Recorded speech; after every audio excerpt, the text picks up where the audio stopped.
Hello, ചോറിനും ചപ്പാത്തിക്കും അപ്പത്തിനൊക്കെ ഒരുപോലെ കൂട്ടാൻ പറ്റുന്നൊരു വെണ്ടയ്ക്ക മസാലക്കറിയാണ് ഇന്ന് ഉണ്ടാക്കാൻ പോകുന്നത്. അതിന് വേണ്ടി ഞാൻ ഇവിടെ ഒരു മൺചട്ടി വെച്ചിട്ടുണ്ട്. ചട്ടി ചൂടാകുന്ന സമയത്ത് അതിലേക്ക് ആവശ്യമായ ഓയിൽ ഒഴിച്ചു കൊടുക്കാം. കടുക് പൊട്ടിച്ചെടുക്കാം. 1/4 ടീസ്പൂൺ ഉലുവ, 1/4 ടീസ്പൂൺ പെരിഞ്ജീരകം, 1/4 ടീസ്പൂൺ നല്ല ജീരകം, ചെറുതായിട്ട് അരിഞ്ഞ ഇഞ്ചി, വെളുത്തുള്ളി, കറിവേപ്പില, പച്ചമുളക് കീറിയത്, ചെറുതായിട്ട് അരിഞ്ഞ സവാള, ഉപ്പും ചേർത്ത് നന്നായിട്ടൊന്ന് വഴറ്റിയെടുക്കണം. സവാള വഴന്നു വരുന്ന സമയത്ത് ഇതിലേക്ക് 2 തക്കാളി അരിഞ്ഞും കൂടി ചേർത്ത് കൊടുക്കാം.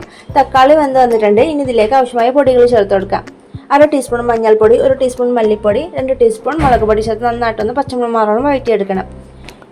ഇനി ഇതിലേക്ക് കട്ട് ചെയ്ത് വെച്ച് വെണ്ടയൊക്കെ ചേർത്ത് നന്നായിട്ടൊന്ന് മിക്സ് ചെയ്ത് കൊടുക്കാം. കുറച്ച് സമയം ഇളക്കി കൊടുക്കാം. ഇനി ഇതിൽ അല്പം വെള്ളവും ചേർത്തിട്ട് അടച്ചു വെച്ച് വേവിച്ചെടുക്കാം. അപ്പോൾ സിമ്പിളായിട്ടുള്ള കറിയാണ്, ഇത്രയേ ഉള്ളൂ. വളരെ ടേസ്റ്റി ആയിട്ടുള്ള കറിയാണ്. എല്ലാവരും ട്രൈ ചെയ്ത് നോക്കണം.